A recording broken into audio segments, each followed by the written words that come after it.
Alright, what's going on everybody? Civ checking in, and well everybody, the Raptors recently played against the Cleveland Cavaliers and Detroit Pistons, and I wanted to talk about it in one video, not only because they played a back-to-back, but more importantly, I saw a few things that I was like, oh no, this is really bad, and it's something, quite honestly, that if I don't talk about it now, it's going to become a big problem, especially as the season continues, and it's something that the Raptors would need to fix immediately. So let's not waste any time and let's get right into it. Now, to provide a little more context to both of these games, the Raptors unfortunately lost both of these games to the Cleveland Cavaliers and the Detroit Pistons. In the Cleveland Cavaliers game, the Raptors lost with a score of 122 to 108, and in the Detroit Pistons game, the Raptors lost with a score of 102 to 100. And what's more is that in the Detroit Pistons game, the Raptors lost off a game winner. So that game winner was just like additional gut punch to both the Raptors players and fans. But that being said though, as I was watching this game in its entirety, the key takeaway that I've noticed from this game, and quite frankly this takeaway might be the most important reason why the Raptors lost both of these games, and that is the shot selection that we were having. Because quite frankly, as we look at how these games transpired, more specifically in that first quarter, the Raptors shots were, for lack of a better word, ice cold. I mean,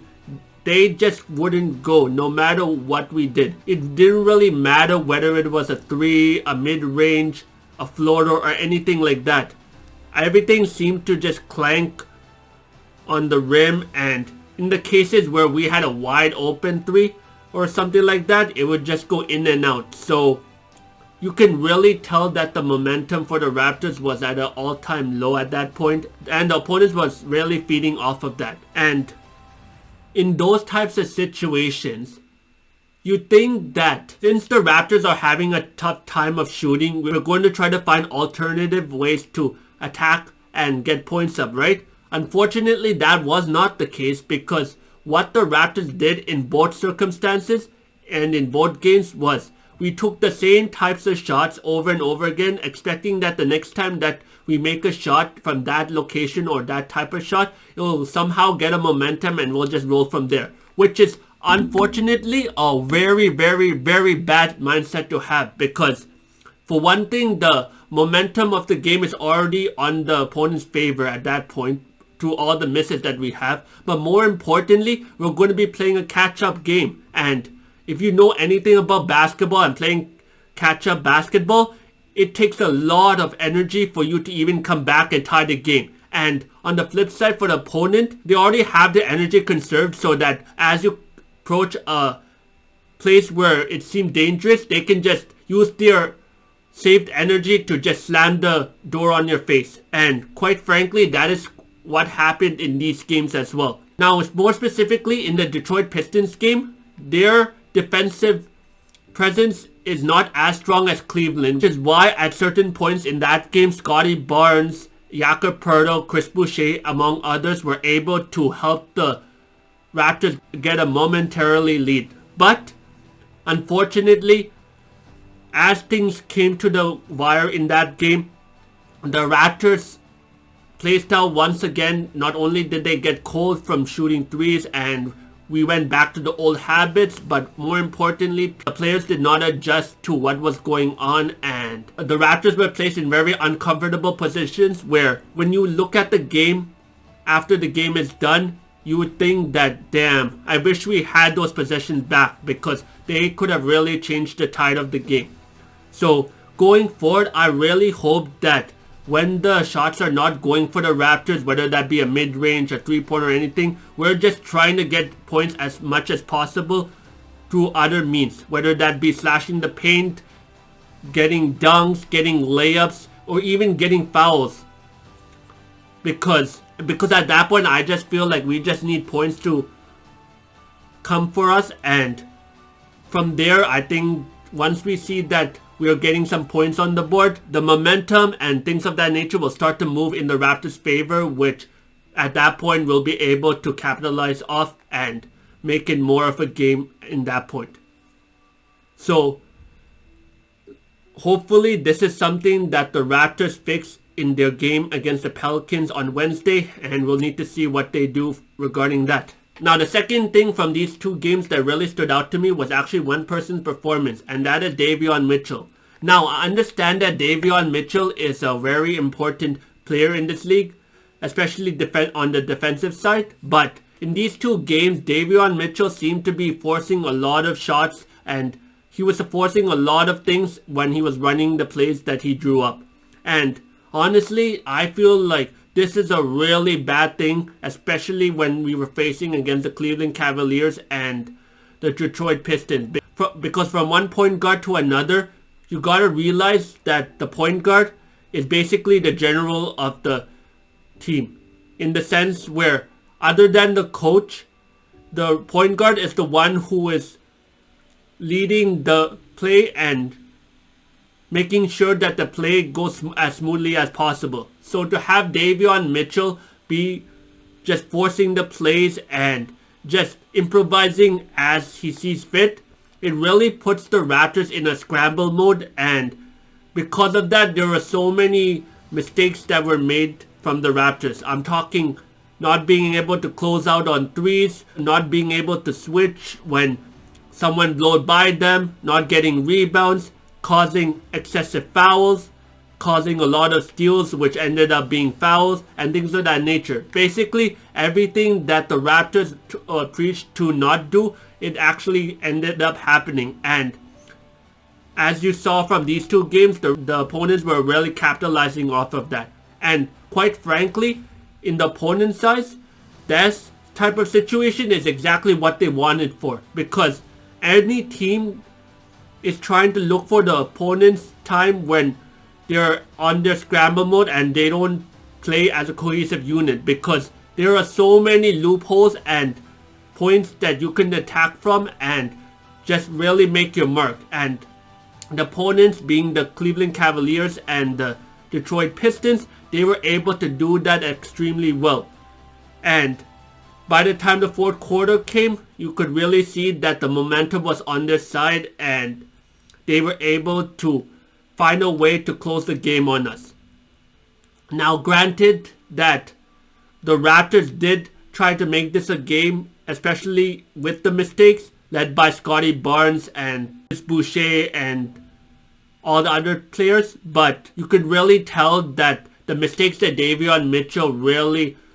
hurt them in more ways than one, and I really hope it is something that Davion Mitchell realizes, especially as he goes into the Pelicans game, because honestly, more games like what we saw against the Cleveland Cavaliers and Detroit Pistons games from him really is going to negatively impact his career. And if he's trying to get paid, especially since he's in a contract season, it's really going to negatively affect his chances on that front as well. Hopefully he steps up to the challenge and see what types of mistakes he's made and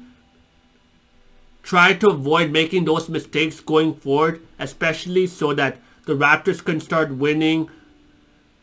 and he can have more of a presence, especially throughout the game.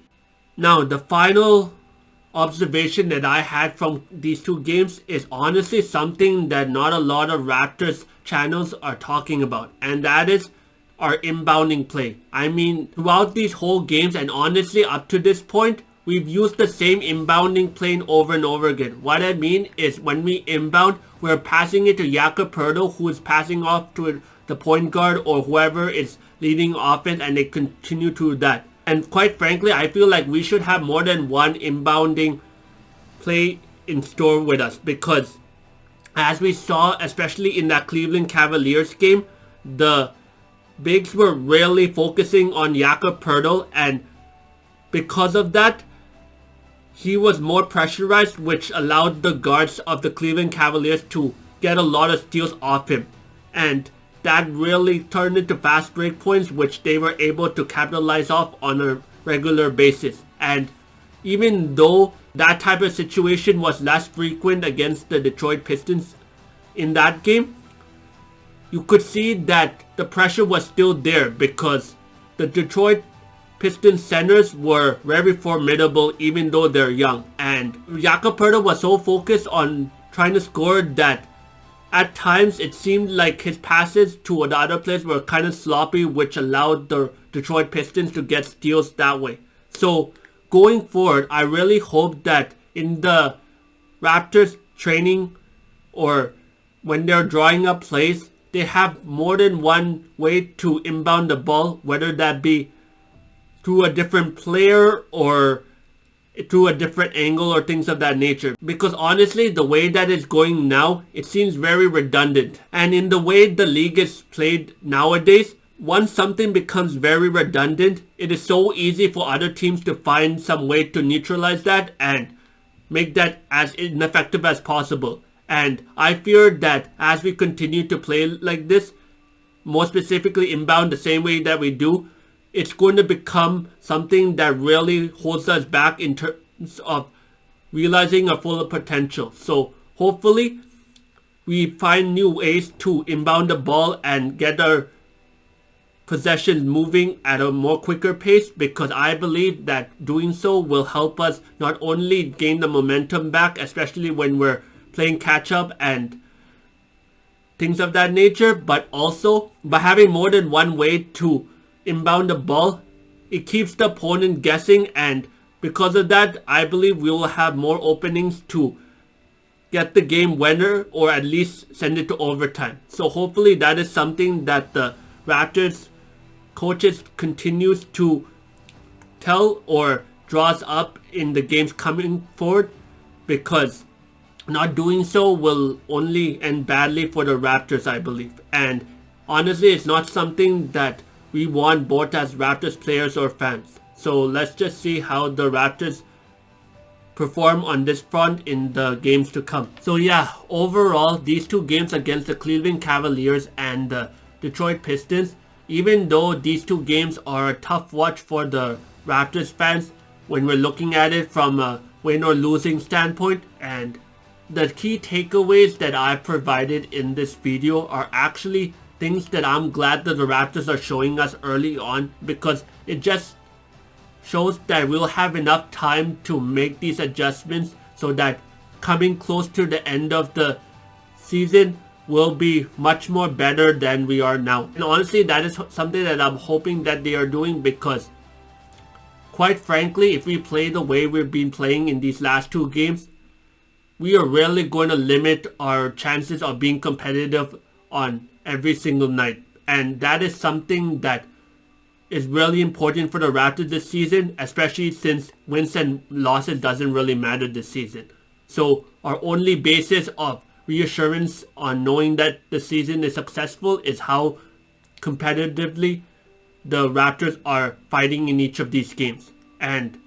I really hope that as the season continues, we get to be more and more competitive, and at some point we get over the hump as much as possible and make strides in where we need to go in order to get success on a regular basis. So let's see what the Raptors do in the games to come and what types of adjustments that they make against the Pelicans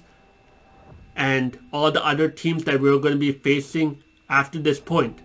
So with that being said, thank you all for watching this video, and until the next video where I'll be talking more Raptors and their season, Civ signing out.